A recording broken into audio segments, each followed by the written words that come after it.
অবশেষে মহিলাদের জন্য দারুণ খুশির খবর। আর 1 টাকাও লাগবে না দীঘা বা দার্জিলিং যেতে গেলে।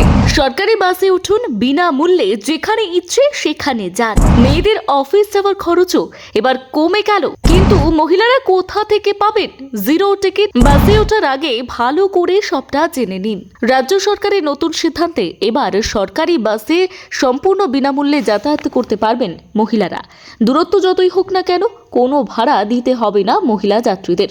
আর এই ঘোষণার পর থেকেই সাধারণ মানুষের মধ্যে ব্যাপক উৎসাহ দেখা দিয়েছে। তবে অনেকের মধ্যে প্রশ্ন উঠছে, ফ্রি টিকিট কিভাবে পাওয়া যাবে এবং এর জন্য কি কি নথি প্রয়োজন? সরকারি সূত্রে জানা গিয়েছে, ভবিষ্যতে মহিলাদের জন্য বিশেষ পিঙ্ক কার্ড বা স্মার্ট কার্ড চালু করা হবে।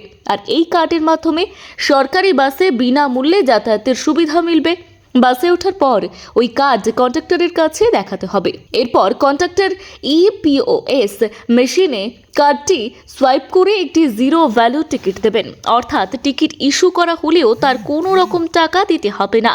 তবে এখনও পিঙ্ক কার্ড বা স্মার্ট কার্ড চালুর প্রক্রিয়া সম্পূর্ণ হয়নি। তাই আপাতত Aadhaar card, voter card, ration card বা অন্য কোনো সরকারি পরিচয়পত্র দেখালেই মহিলা যাত্রীরা বিনামূল্যে বাসে যাতায়াত করতে পারবেন।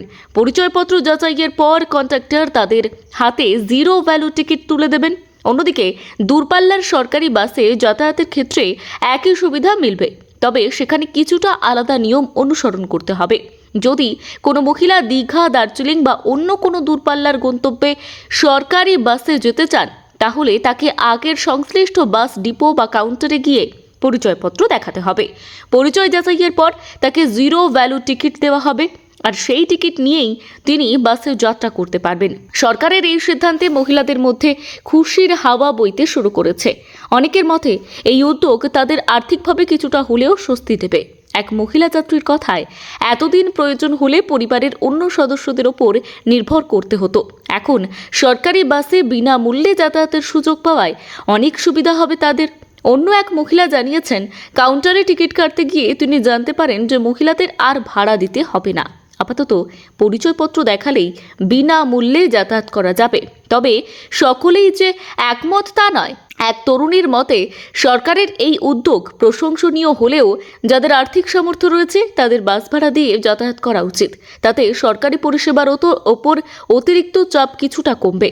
সব মিলিয়ে মহিলাদের জন্য সরকারি বাসে বিনামূল্যে যাতায়াতের এই সিদ্ধান্ত রাজ্যের পরিবহন ব্যবস্থায় একটি বড় পরিবর্তন হিসেবেই দেখা হচ্ছে।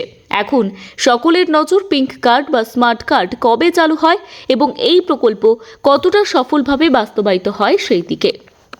ব্যুরো রিপোর্ট, গলসি বার্তা।